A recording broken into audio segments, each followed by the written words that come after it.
Welcome to Cannabis Capital, the podcast. Blunt truths about the cannabis economy with your hosts, Ross O'Brien and Maggie Kelly.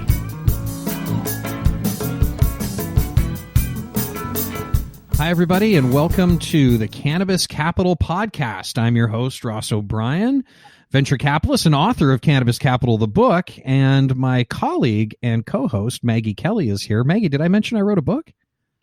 You are shameless. Hi, everyone. We're so excited to have you here with us today. We have an excellent interview coming up with Peichan Chang, co-founder and CEO of TCheck. But before we get started, we have our Cannabis Economy Challenge. This is a weekly challenge where submissions are read on the air. If you have one, listeners, please go to cannabis-capital-podcast.com and submit your challenge. This week, Ross, a listener has submitted that they don't believe that kitchen products, which I believe they mean consumer/kitchen products, are impacted by the cannabis economy. So could you please weigh in on that? Well, I think kitchen products is actually a pretty straightforward one. And look, we have to look at it quite simply, and I love this challenge. We believe that cannabis has reached the boardrooms of every company everywhere, period. So just look at what's happening with consumer behaviors and whether or not they have the resources and the tools that they need to do what they're trying to do. People are now creating their own recipes at home. They're creating their own baked goods. They're creating their own gummies. They've got their own in-house home use consumption happening. And the products that they have sitting on their counter today are insufficient to give them all the information that they need in order to make these things for themselves. Like a great example, today we're talking to Peichen. This is a handheld spectrometer that tests potency. I mean, that's now something that is going to be sitting alongside everybody's tools in their kitchen, along with measuring spoons and an oven in order to create their own brownies with their own potency that they're looking for. So I think this one's actually a pretty easy one. So thanks for the softball for one of these first ones. But so far, I'm happy to say I'm batting 1,000 on the Cannabis Capital Challenge. All right, listeners. Well, if you think you can stump Ross, please go to cannabis-capital-podcast.com and click to submit your Cannabis Economy Challenge. Your submission just could make it on the air. Stay tuned for an excellent interview with Peichan Chang, co-founder and CEO of TCheck. Hi, I'm Peichan Chang, and I'm the founder and CEO of TCheck. And my blunt truth is that entrepreneurship is hard. Entrepreneurship in the cannabis industry has that much more difficulty to it. You better be ready for it. Peichan, we're really happy to have you on one of the first episodes of Cannabis Capital, the podcast. So why don't you tell us a little bit about yourself and give us some background on TCheck? Sure. Thank you, Maggie and Ross, and I'm honored to be invited to this show. So I'm probably actually one of the last people you'd ever think would get involved in the cannabis industry. I was a military brat, and my father was in the military. And so it's about as conservative of a childhood as you can possibly imagine. I mean, military air base in Japan, which is a fantastically conservative country. All along the way, you know, as I went through school, undergraduate in New York, at an engineering school, no less, and all that, something opened my eyes a number of years ago. And that something was actually a friend of ours. Okay. And so I grew up with a whole cannabis is bad kind of thing. But one of my friends came to me and said, hey, you know what?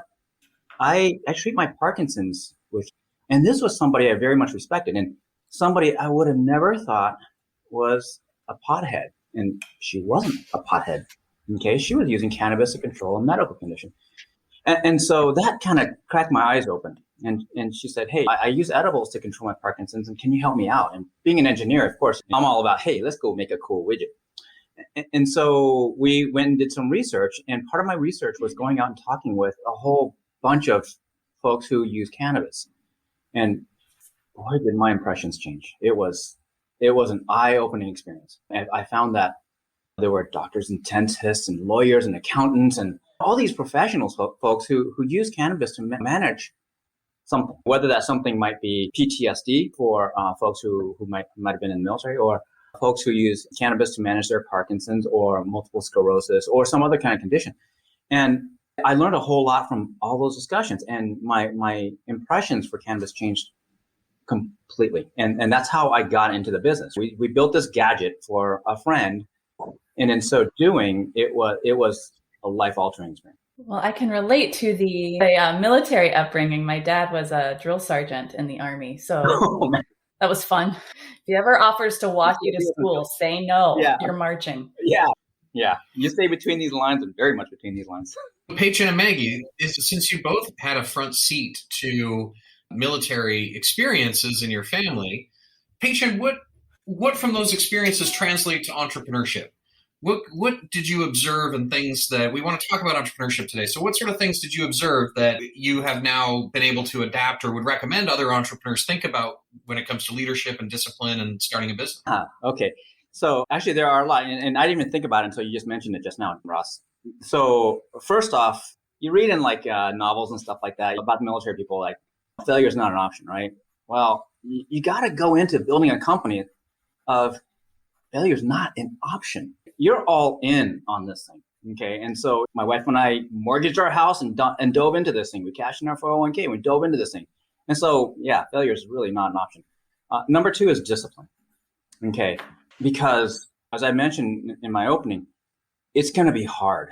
And you really have to have the discipline to push through some of the painful times. And there are going to be some. No matter what you do, there are going to be some painful times. So we all have experiences prior to this cannabis economy entrepreneurship in starting companies. And Peichan, we'd love you to go through a little bit more about some of the companies that you worked on and the things that you learned that you now translate, because there's something to be said about veteran leadership and veteran entrepreneurship and applicable to these hard times. But when you talk about failure is not an option and discipline and the commitment, what do you see that enables you and your team to take that extra step to not give in where others might? Because that's just something that happens in a lot of entrepreneurship. Sure. So this is not the first venture, right? So unfortunately, although I say failure is not an option, I have failed. Okay. Now, having said that, I've brought a lot of those learnings forward into this company. Okay. So one of my earlier failures was I was too protective of my intellectual property. So one of my guys and I invented something. It was neat. And we were almost afraid to tell people about it for fear of them stealing our ideas. And then somewhere along the way, I learned that the worst thing that happens is not somebody stealing an idea. The worst thing that happens is nobody wants your idea. Yeah. Right? There you go. That would really suck. You spend all this time and energy building something and everybody's like, who cares? So you don't have a market. Okay. If somebody steals your ideas, now you have a competitor. Now, actually, competitors are good. Okay. Because they validate your market. I can go out and spend a whole bunch of money advertising. But if somebody else is out there advertising, well, guess what? There's two of us beating this drum. And especially when it comes to technologies that folks have never seen before, the more folks out there saying that, hey, this technology is needed, the more valid it becomes. And then your problem isn't convincing that people that, hey, you need this thing. It's convincing that, hey, my thing is better than their widget, whatever it may be. And so the message difference is very different. And so actually, I don't view competition as a bad thing. I view competition as a good thing because it uplifts the entire market. I hope everybody is taking a lot of notes on this because, Maggie, we get a lot of opportunities to invest in a lot of presentations. Yes. And one of the number one things that I look for on the investment side of the equation, and Peichan, you're validating this, is anybody who says there's no competition is like that's a complete, it's amateurish. You're lying or you haven't done your research. Yeah. Or your focus is too narrow, right? Yeah, you may not have competition in this tiny little bit area. Okay, that means you're not thinking big enough. If you think big enough, you're going to have competition. That's just the way it is. To solve a problem that doesn't matter, why does it matter that you're trying to solve it? I like that you brought up the apprehension about sharing your idea. Ross and I actually met at FAU. He taught entrepreneurship programming. I ran the actual entrepreneurship programming offerings.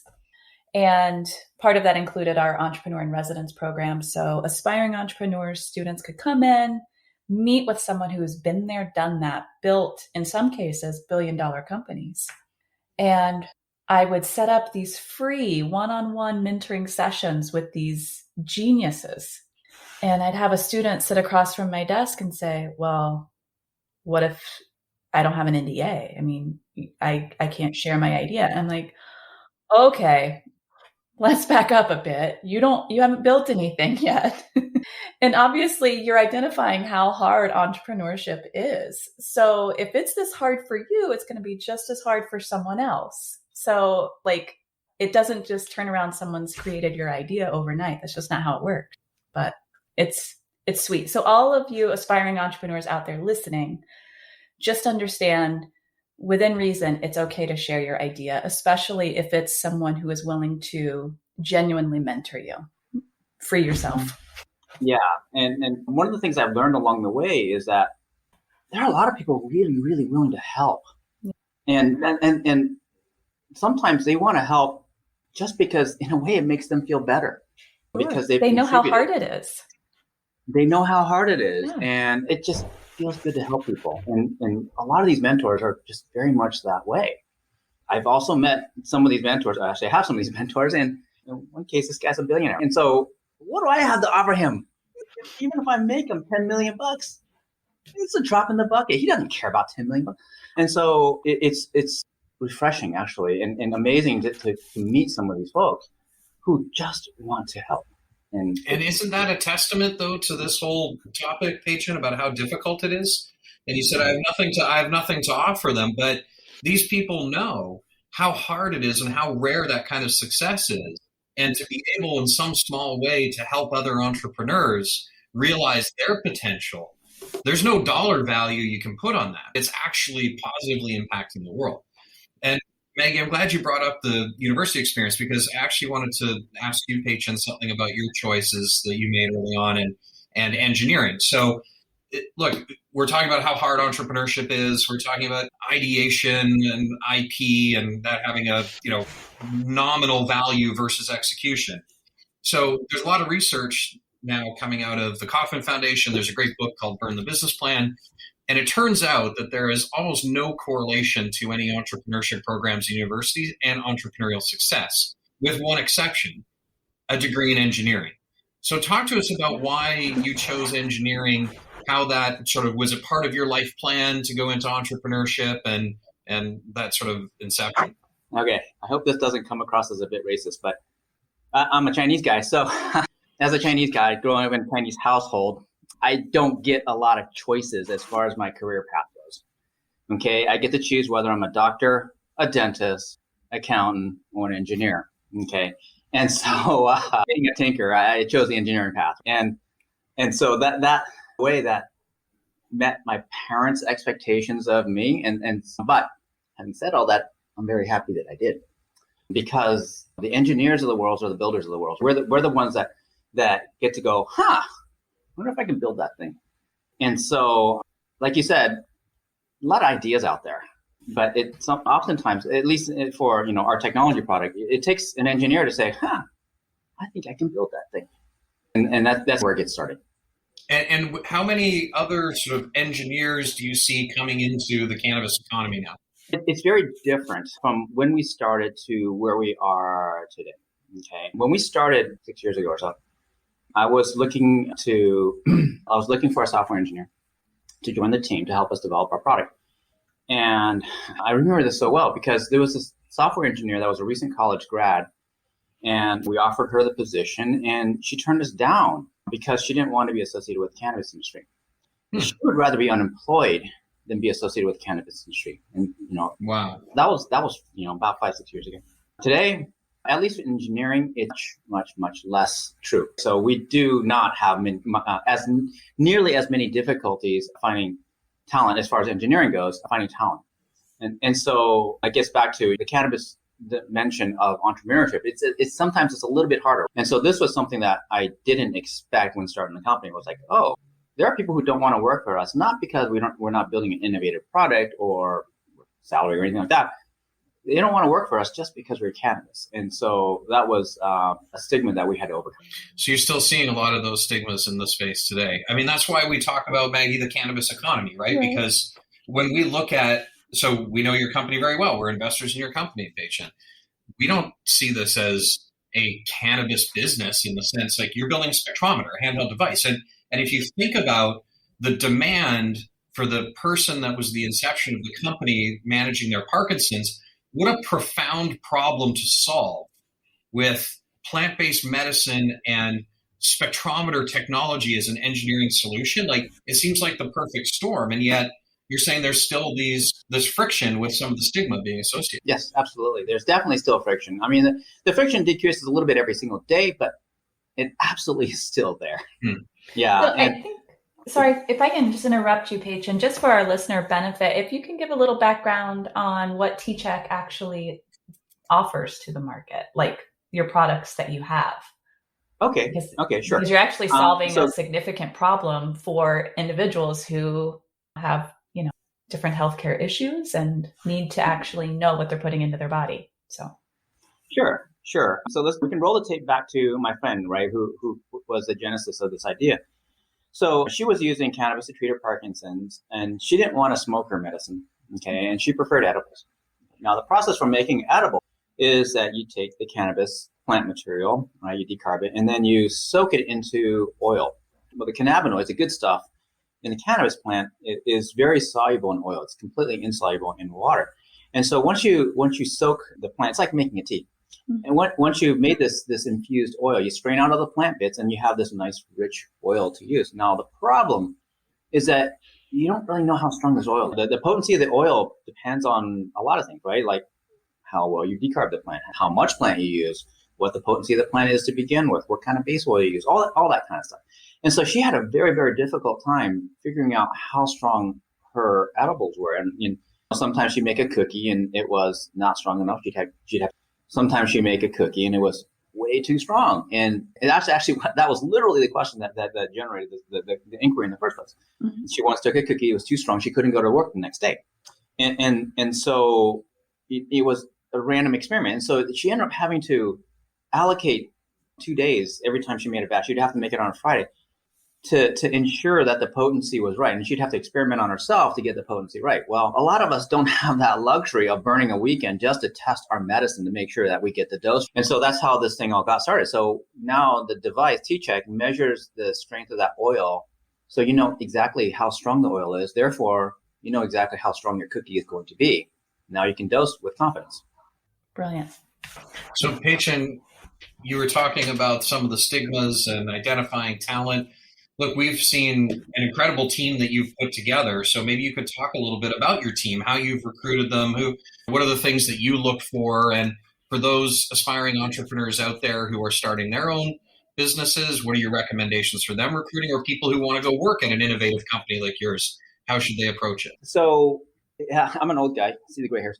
And so what that means is I have a bit of experience. I've worked with a whole lot of people over the history. Now, I would say probably a very large, I don't know what the number is, but a very large percentage of the core team that's developed TCheck were guys I worked with in the past in previous iterations or previous cycles of my career for X, Y, or Z large company. And so I think that was a massive part of the early team. All the co-founders actually all worked together at one point, right? One of the guys I used to play tennis with, he used to spank me at tennis all the time.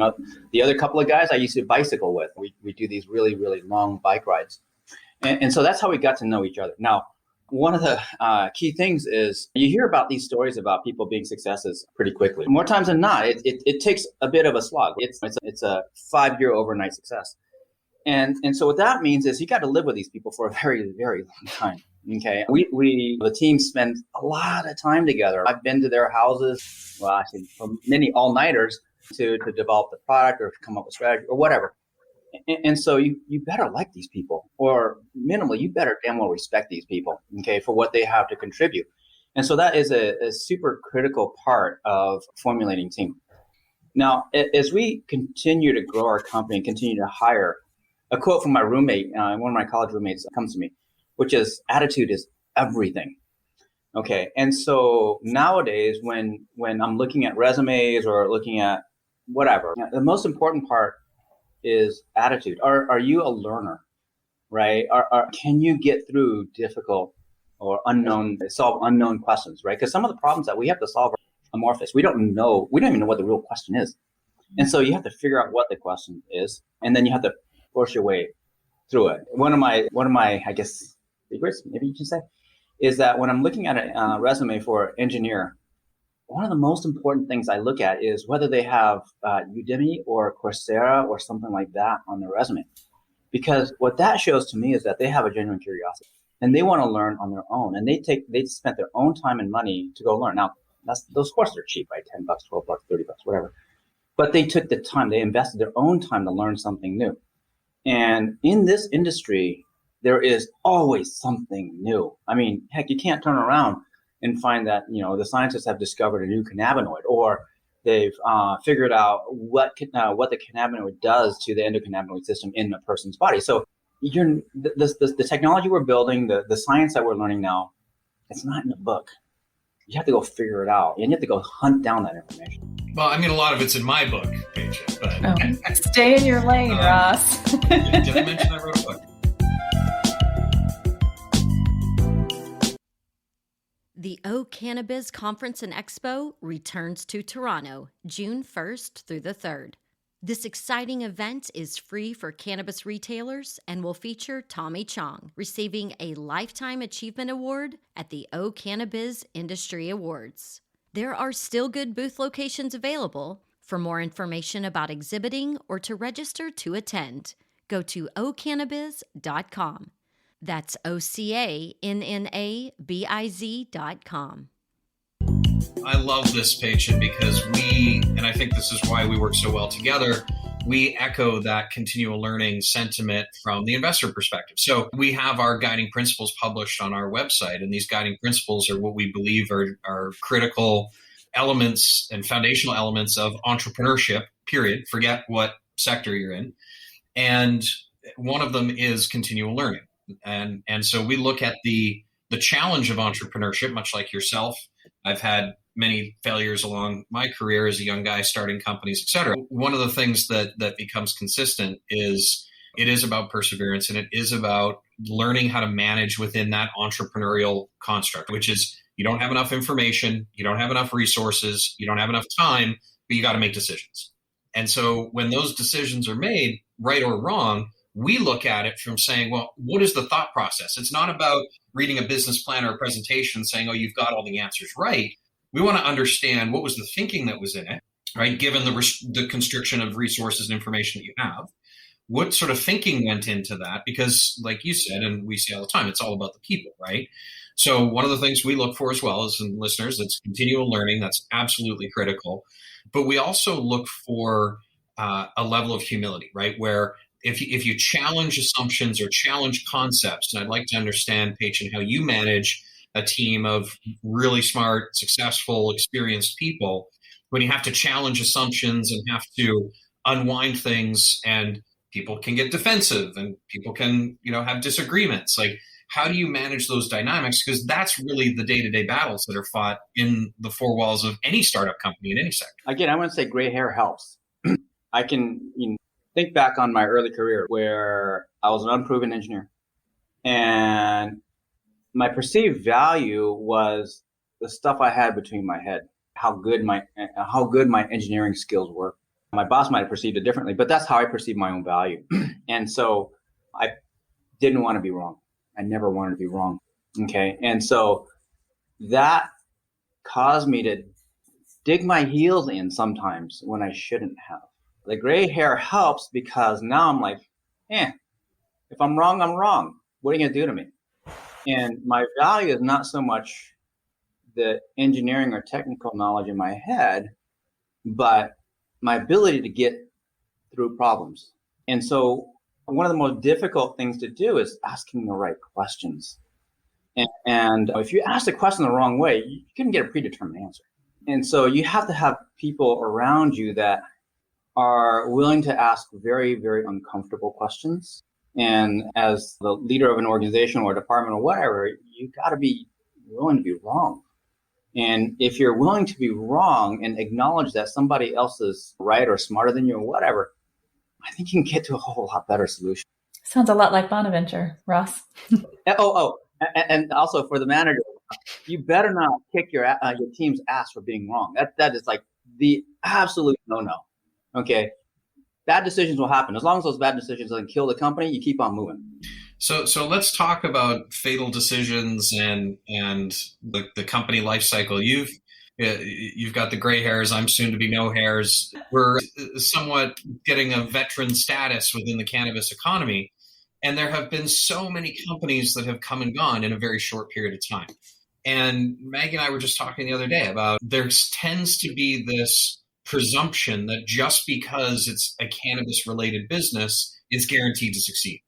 And a lot of our background has been in healthcare prior to being cannabis, like yourself. And the failure rates in startup entrepreneurship and medical devices is extraordinary. So why do we expect, or from your perspective, why is there this idea that every cannabis business is going to be a wild success because people love cannabis and there should not be any failure? Oh, boy. So we have some assumptions. And look, this is one of the things we're trying to discuss in this forum, is have these conversations around the reality and the truths of what's really going on. We came away from one of the big industry conferences a couple years ago saying everybody was walking around in love with cannabis and as if that gave them a free pass in business, that they didn't require it. And there's this tension, right? There's this tension of advocacy acumen versus business acumen. Now, we wouldn't be here if it were not for these really tremendously effective grassroots campaigns of getting cannabis legalization on the ballots in communities, et cetera. But we look at that as not a free pass that these same people can just go start any business they want because it just happens to be cannabis and it's easy, because we've just had a whole conversation around how it's hard, how it's not easy. So we're starting to see a real bifurcation between advocacy acumen and business acumen. And how do you see that competition-wise? How do you see that in the people you recruit and the partners that you have? This is something that I think is really going to be painful as a transition for the cannabis economy, to accept that these legacy advocates who did a great job in that swim lane are going off and starting all these businesses. And we're starting to see now a lot of them are falling apart. At the end of the day, it's a business. And you have to keep that in mind. Just because you love something or because this market space happens to be sexy at the time or there's a lot of excitement around it, at the end of the day, you're still running a business. You still have a profit and loss statement. If you're not making a profit, you're going to die. So you got to come at it with that perspective. At the end of the day, you have to build this creation that has to be self-sustaining, okay, and it has to grow. And desire alone, I guess desire alone isn't enough. I mean, look at things like electric cars, right?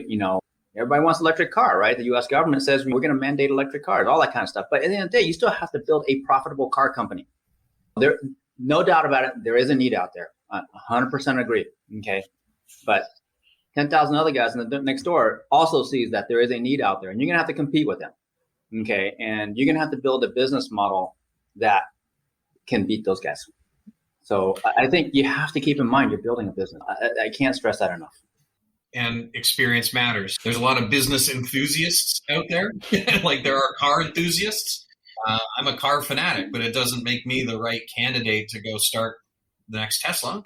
Yeah, exactly. Or build a used car dealership. It won't make any sense at all. And almost in a weird way, too much enthusiasm kind of clouds your judgment a little bit, because then you'll come on and think, of course, everybody loves this stuff. Why wouldn't they love this stuff?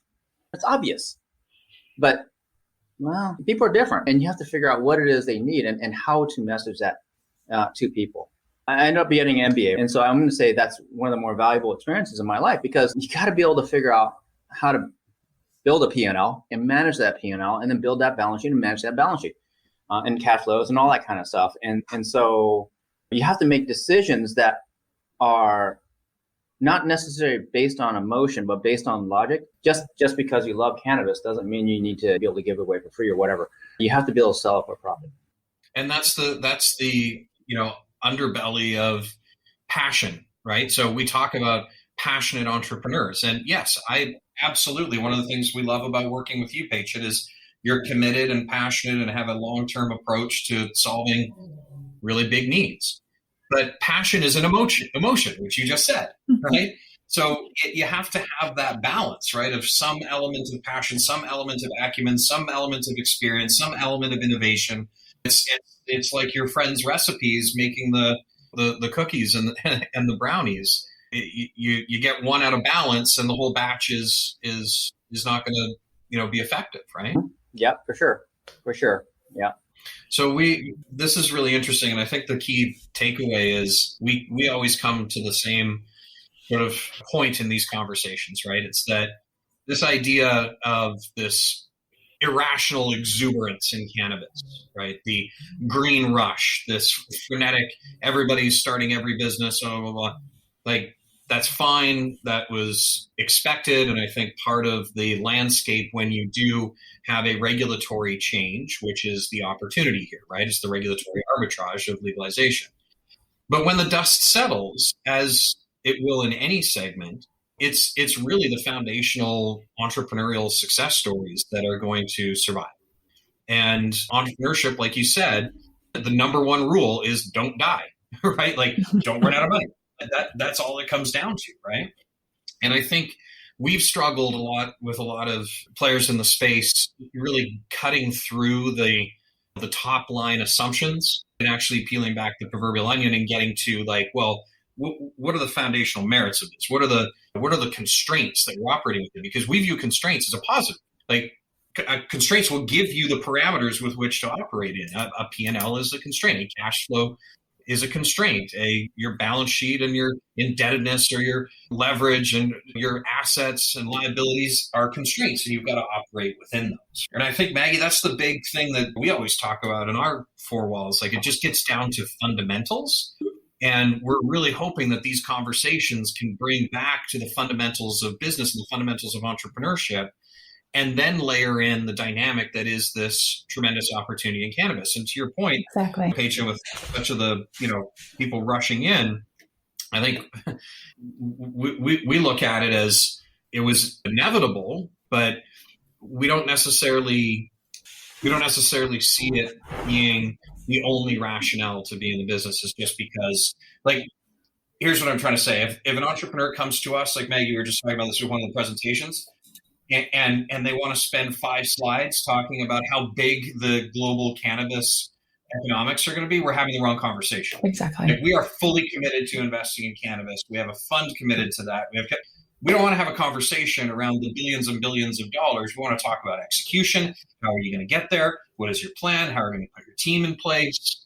It's just refreshing to be able to have some of those conversations and to see what you've done with your team and your company, Peichan, and being able to, really put the building blocks in place. It's a marathon, not a sprint. It's somewhat rare in this space, I would say. So that's a good segue, Ross. Peichan, if you wouldn't mind giving our entrepreneurs what's limiting you to one, but one piece of advice for entrepreneurs who are listening, and also a piece of advice for investors who are also listening, because we're talking a lot of what Ross is saying is coming from the perspective of he's sitting in the investor seat and he's sitting through the presentations and he's trying to get to the nuts and bolts about what a company or an opportunity is actually about. But there are also some investors who aren't quite as savvy as perhaps a company would like. So I think that for that community that might be listening, I think that there's probably a bit of advice that you could share that they could find helpful. But if you could kick off with what is a piece of advice you have for entrepreneurs listening? Okay, actually, before I answer that, can I add on to what Ross just said about constraints? Because Ross talked a lot about constraints for resources, whether it be dollars or whatever, or even people. What kind of access do you have to people, whether it be employees or mentors or whatever? But there's also more constraints that may not be as obvious. Okay, emotional constraint. How much emotional roller coaster can you endure through this whole process? Because there's some amazing highs, but there are also some amazing lows. What kind of constraints is your family going to be able to place on you? I am amazingly fortunate because my wife supported me through this whole thing. I mean, look from just a pure financial perspective. Look what we've done. We've cashed out our 401k. That's our retirement plan. Gone. Okay. We've mortgaged part of the house. Okay. We're putting our house on the line for this darn thing. And that's a bet that she has to make every bit as much as I do. The constraints placed on your children. Okay. I have 3 kids, and you're going to spend a lot of time on this thing. And we ended up pulling many, many all-nighters, which means I don't get to be there for my kids when they come home from school or whatever. And so those are some of the other constraints that you got to realize that may not be as tangible, but are very, very much real. And last but not least, your own health. This is not an easy path. And so your health might take a beating, right? You might not get to go work out as much as you do, or maybe you might have to work out more just to blow off some of that steam. And so be honest with yourself and figure out, okay, well, am I really in this thing? How much am I really willing to commit to this thing? And how much am I willing to commit my family to this thing? And there are going to be naysayers out there, whomever they might be. And are you willing to say, okay, well, thank you for your input, but I'm going to plow ahead anyway. And so those are some really important factors that you really got to think about, because there were times when there are people that came up to me and says, "You walked away from what salary to go do this? Are you out of your bloody mind?" And I'm thinking, yeah, because we're making the world a better place. We're helping people out, and at the end of the day, there is a pot of gold at the end of the rainbow as long as I'm willing to keep on digging to get to that pot of gold. I tell myself, I guess 2 things, or maybe I should say one of my I don't know, people tells me this all the time. One of them is just tell yourself it's going to be okay. No matter how hard it is, it's going to be okay. And she tells me this all the time, and it does get you through, at least got me through some of the harder, more difficult times. And then the last one is don't ever give up. Just keep going. There's that cartoon going around where this guy's digging a tunnel, and he's like 2 inches away from that bowl of, or that pot of diamonds or whatever it was, that pot of gold. And he just gives up. You never know how close you are, but you got to take one more step. Yeah. So I guess my piece of advice to entrepreneurs is don't give up, right? It's going to hurt a hell of a lot, but don't give up. If you really believe, take one more step, just one more step, and see how far you get. Oh, Peichen, you got me a little verklempt on that. I think that's brilliant advice. So Peichan, thank you for sharing that. It's actually something we talk a lot about as well, how important it is. My personal experience, if I can relate, I can certainly relate to it as a never married, no kids, put everything in, had a lot of, there was a very high cost for me personally to continue to persevere my dreams of building my company, physically, mentally, relationships, financially. And I was reading a quote, I'll have to think of who it was from. It was talking about to your comment, Peichan, like everything will be okay. The quote that stood out for me is that the quote of "This too shall pass," but in a balanced perspective. This too shall pass applies to both the highs and the lows, and there is a constant undulation, and it's finding that frequency within those parameters that allows you to succeed. So, funny story: I was playing golf with one of our partners, Bill, and a couple of other business partners out in LA, and we were getting to know somebody and was talking a lot about my story. And the gentleman who was hosting us said, within earshot of Bill, said, "Oh, Ross, you sound like one of those 10-year overnight successes." And Bill chimes in and says, "Well, it was 15. He bogeyed that too." So yeah, we're either too dumb to stop or it's paying off. So Peichan, I love what Maggie was asking as well. If maybe we could wrap up on this. We look a lot at the entrepreneurs and we look a lot at the investors, and that's 2 sides of the equation that when it's symbiotic, like our relationship, great successes can be had. You've met a lot of other investors out there in the growth of your company. Do you have some sage advice like you've just shared with us for entrepreneurs that you'd like the investors out there to hear? Most definitely. Okay. They call them vulture capitalists, and we've certainly met our share of vulture capitalists out there. And so for the entrepreneur, okay, I guess for the investor too, not all investors are created equal. And just like the team that you're building, the investor is part of your team. Make no mistake about it. Okay. They are very much a part of your team. And if you go into an investor thinking, I'm just going to get some money from them, and they'll just wait until this little pile of money turns into a big pile of money. Is that the right investor you really want? No, and you really want an investor to help you along the way, to be a sounding board along the way, because most of these investors, they've been around the block a couple of times, and so they've seen a lot of stuff, and so you got to look at them as part of your advisement team, or literally part of your team, because otherwise you're giving up equity in your company for a little bit of money, but whereas you can get a whole lot more than just a little bit of money. I mean, look at Ross. I mean, you and I have been working together for some time now, and look what you brought to the table, right? Yes, you've invested money, and we really much appreciate that. But look what else you've brought to us. You've supplemented our marketing team. You've helped with the accounting stuff. You've helped with introductions to other folks in the ecosystem. It's a whole hell of a lot more than just some money, and that cannot be ignored. Well, thank you.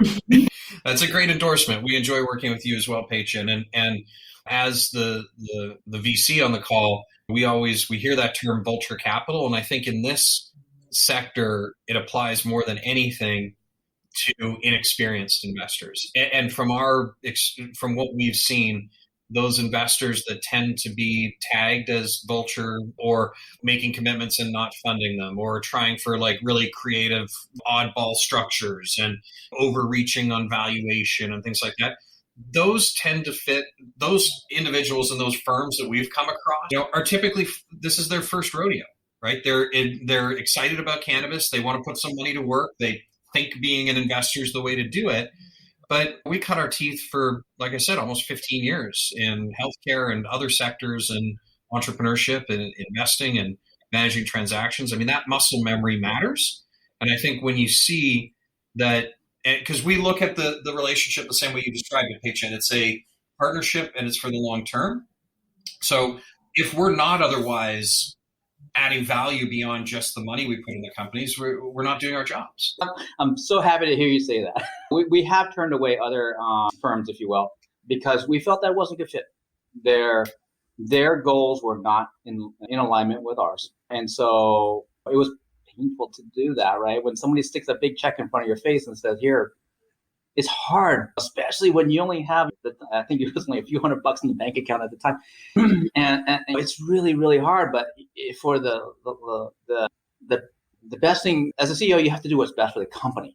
And while it may have helped us through a very short, difficult time, it wasn't best for the company long term. And so we said, I'm sorry, this is not going to work for us. We have to restructure it differently. I love to hear you talk about that, Peichen. We've done the same thing when we talk a lot about having to make what it means to make a payroll on a Friday and what it means to have to run companies. And personally, I've gone down that path as well and never once regretted. And yes, the money seems exciting and a solve for the problems, but there's usually some other issues that need to be addressed. And if you take the money off the table and you're very sanguine about it and look at what's happening, you have to have that kind of discipline and conviction. I think that's really great advice for the aspiring entrepreneurs out there that are listening to this. It's experience matters, I think, is the key takeaway of this conversation. And experience matters with your investors as much as your team and your entrepreneurs. Peichen, thank you. What a great conversation. And I would say, just for everyone that's listening out there, the thing that's really tremendous about this is that it's really authentic. We're having conversations that we've had outside of this format of a podcast. It's really how we think about working together. And I hope that those of you out there that are getting some insights from Peichen in this conversation can get some benefit from that. Peichen, thank you so much for your thoughtful responses. And anytime you've done anything like this with us before, it's just always been a great experience. And your perspectives are very much appreciated. I'm a founder myself, and my mentor is also my boss. So I really appreciate a lot of your feedback and the perspectives that you provide. Thank you. And I got to say that I also don't get to have these kinds of conversations with my investors. Yeah. And so thank you for this opportunity.